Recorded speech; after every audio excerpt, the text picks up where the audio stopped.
the time I was thinking, big deal, he's going to come up, fix the comms, and go back in. That's what I thought. I did too. I thought, well, this isn't going to stop things proceeding. It's just a glitch. I see light coming. There he is. He's on the surface, dead. Surface, let's see it. Washington, what is it? A Roman sword. That is phenomenal. For centuries, Oak Island has been a mystery wrapped in legends. Some say the Vikings sailed here long before Columbus. Others believe the island was a hiding spot for the lost treasure of the Knights Templar. And then, of course, there was the idea that pirates buried a massive hoard of gold deep underground. But now there is new evidence that might just change everything. Turns out, the Romans could have been here too, and we are not talking about just one random object. Several unusual artifacts have been uncovered, and they date way back to Roman times. But let's be clear, the search for these artifacts was not easy. In fact, it almost cost a man his life. So what happened? What did they find? And how did they find it? The mysterious borehole Oak Island is full of secrets. People have been digging, drilling, and diving here for over 2 centuries, trying to find out what lies beneath. But before anyone stumbled upon the artifact that changed everything, they almost lost a life trying to solve one of the biggest mysteries of all, borehole 10X. Now, let's talk about 10X. This is not just a random hole in the ground. It is a deep, dangerous, water-filled shaft that has been the focus of treasure hunters for decades. It all started with Dan Blankenship, one of Oak Island's most dedicated searchers. He believed this borehole could lead straight to whatever was buried deep underground. And honestly, considering all the weird stuff people have found on this island, like gold chains, stone carvings, centuries-old coins, why not? Why can't there be treasure? But borehole 10X was not an easy dig. First off, it goes 235 feet deep, which is not exactly a casual backyard project. It starts with a 181-foot vertical drop through a reinforced steel and concrete shaft. Then, at the bottom, it narrows into a ridiculously tight 44-foot-long tunnel, only 27 inches wide. This means there is barely enough space for a grown man to squeeze through. And if that was not bad enough, the whole thing is submerged in murky water, which means there is zero visibility.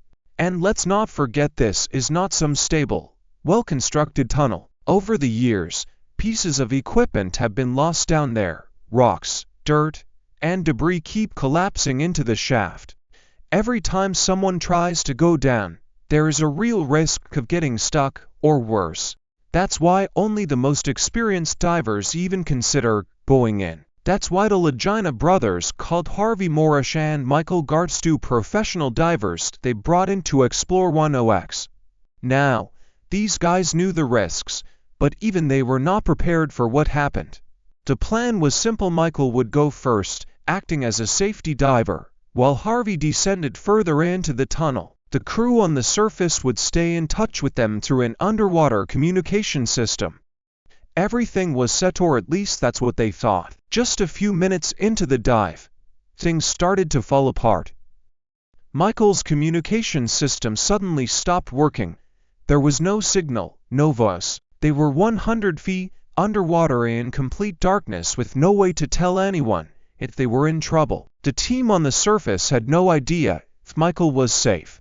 They tried calling his name, but there was no response. Panic started setting in. If Michael was stuck or running out of air, they had no way of knowing. For the next 32 minutes, no one knew what was happening. That might not sound long, but when someone is underwater, unable to communicate, every second feels like an hour. The team tried tapping on the pipe to send signals, but still, no sign of him. People on the surface were tense. If something went wrong, how would they even get him out? Divers cannot just shoot straight up when they are that deep. It is dangerous. Decompression stops are needed to prevent serious health risks, so they waited and waited. Then finally, a light appeared beneath the water's surface. Harvey was coming up. Everyone breathed a sigh of relief. Of course, after making sure he was okay, the next big question was what happened down there. Harvey's dive was not completely wasted, he actually made it down pretty far. But once inside the narrow part of the tunnel, things got even worse. He could not see anything, not just bad visibility. There was zero visibility. Thick clouds of silt made it impossible to make out any shapes or objects. It was like trying to see through mud. He felt his way around the walls, trying to figure out what was down there. He could tell there was debris, possibly old wooden structures, broken rocks, and random objects, but as for the legendary treasure chamber, still a mystery. And then came the real problem, the drill bar. Now, this was not some tiny obstacle he could just move aside. This was a massive 20-foot-long metal bar that had accidentally fallen into one axe decades ago. It was wedged inside the tunnel, blocking the way forward. Harvey tried to maneuver around it, but the space was too tight. His movement was restricted, and for a moment, he was not sure he could get out. That's when things got really uncomfortable. He had to twist and push himself backward, scraping against the rough walls. His breathing got heavier. His air supply was limited. Every second counted. Somehow, he managed to get free and start heading back up. That the whole experience made one thing very clear: 1OX was not going to give up its secrets easily. But it was a good thing that they did not find anything in that hole, because only then were they able to shift their focus to someplace else. Somewhere that was truly hiding the treasure they were looking for, the unusual Roman artifact. After the chaos and near disaster at Borehole 1OX, the team knew they had to switch things up. The shaft was dangerous, unpredictable, and was not giving them any answers, at least not yet. But Oak Island had plenty of mysteries left to explore, and they were not going to let one setback slow them down. While deciding their next move, they turned their attention to another area that had been promising but not fully investigated. That's when they found something strange. It started with what seemed like an ordinary rusted metal piece buried in the dirt, but after clearing away more soil, it became clear it was not just some random scrap. It was a pulley, old, heavy, and well-crafted. This was not just something that had washed up on shore, it had been placed there. The team knew pulleys were often used in elaborate mechanisms lifting heavy objects or operating hidden trapdoors. Maybe this was part of some centuries-old treasure retrieval system, and past searches used it. Or maybe it belonged to whoever had been here long before modern treasure hunters even arrived. As exciting as the pulley was, it was not the biggest discovery of the day. Just as the team was shifting their focus to their next steps, Charles Barkhouse walked in with something that would throw everyone into a frenzy. He had brought them an artifact that had the potential to change everything they thought they knew about Oak Island. Charles revealed that a Roman sword had been discovered in Mahon Bay, just off the coast of Oak Island. It had been found back in the 1940s by a local family who had been illegally scalloping in the area. Instead of reporting the discovery, they kept it hidden for decades, passing it down through generations. Now, after years of secrecy, the artifact had finally come into the hands of the Oak Island team. It could have been brought here later, maybe by European collectors, maybe through trade routes that had carried artifacts much farther than most historians assume. The team knew speculation was not enough.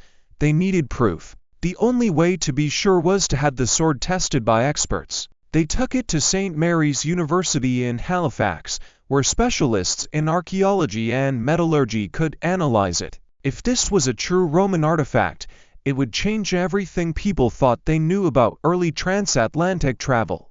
The first expert to examine the sword, Dr. Miles McCallum, noted that it looked similar to ceremonial weapons given to gladiators and high-ranking Roman officers. That was an exciting start. The hilt featured a figure believed to be Hercules, which lined up with Roman symbolism. The sword itself had the right shape, the right size, and the right balance for a piece dating back nearly 2,000 years. But none of that was conclusive on its own. The most important test was yet to come. To determine if the sword was really ancient, scientists performed a chemical analysis. The idea was that if the metal composition matched what Romans used, that would be a strong argument for its authenticity. If it contained materials associated with more modern manufacturing, then it was likely a reproduction. When the results came in, they were frustratingly inconclusive. Some of the elements did match Roman metallurgy. There were traces of copper, tin, lead, and even a small amount of arsenic, all consistent with ancient Roman bronze. That was a good sign. But there was a catch. The way the sword was cast did not quite fit known Roman techniques. Instead of being made through the traditional lost wax method, the sword seemed to have been cast in a bivalve mold. This was a problem. Roman blacksmiths typically did not use this kind of mold, at least not for weapons like this.